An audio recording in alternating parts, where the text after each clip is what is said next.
හෙන්ලි passport index 2026 වාර්තාවට අනුව ලොව බලවත්ම ගමන් බලපත්‍රය හිමි රට කුමක්ද? සිංගප්පූරුව.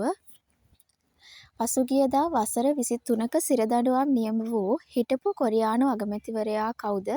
හන් ඩක්-සූ. පසුගියදා රුසියාවේ නව ශ්‍රී ලාංකික තානාපතිනිය ලෙස පත් වූයේ කවුද? ශෝභිනී ගුණසේකර මහත්මිය. පසුගියදා මන්නාරමේදී විවෘත කළ මෙගාවොට් 20ක ධාරිතාවයකින් යුත් සුළං විදුලි බලාගාරය කුමක්ද? මන්නාරම වින්ඩ්ස්කේප්. 2025 වසර සඳහා වෙනිසියුලානු විපක්ෂ නායිකාව දිනාගනු ලැබූ සාමය සඳහා වන නොබෙල් ත්‍යාගය පසුගියදා ඇය විසින් නැවත පිරිනැමූයේ කාටද? ඇමරිකානු ජනපති ඩොනල්ඩ් ට්‍රම්ප් මහතාට. ජාත්‍යන්තර ප්‍රේක්ෂකයින් ඉලක්ක කර ගනිමින් නිෂ්පාදනය කළ ශ්‍රී ලංකාවේ ප්‍රථම සජීවීකරණ චිත්‍රපටය කුමක්ද? The Secret of the Moonstone. 2025 වසරේදී ලොව විශාලතම සහල් නිෂ්පාදිත රට කුමක්ද? ඉන්දියාව. 41 වන ලෝක විවාහක රූරජන කිරුළ තරගය සඳහා පසුගියදා ඇමරිකාව බලා පිටත්ව ගිය ශ්‍රී ලාංකික විවාහක රූරජන කවුද?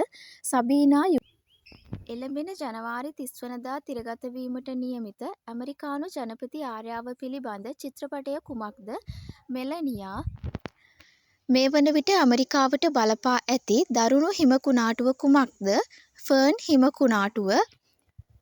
දිට්වා සුළි කුණාටුවෙන් හානියට පත් ආගමික සිද්ධස්ථාන කඩිනමින් ප්‍රතිසංස්කරණය කිරීම අරමුණු කරගත් ජාතික වැඩසටහන හඳුන්වන නම කුමක්ද? ගොඩනගමු අධිෂ්ඨානයේ සංහිඳ. IFC හෙවත් ජාත්‍යන්තර මූල්‍ය සංස්ථාව ශ්‍රී ලාංකික ව්‍යාපාරවලට සහාය වීම සහ ආර්ථික ස්ථායීකරණයේ සිට ආර්ථිකය ස්ථාවරත්වයෙන් තිරසර වර්ධනයක් කරා ගෙන යාම වෙනුවෙන් යෝජනා කර ඇති ආයෝජන වැඩසටහනේ වටිනාකම කොපමණද? රුපියල් කෝටි 4980ක්.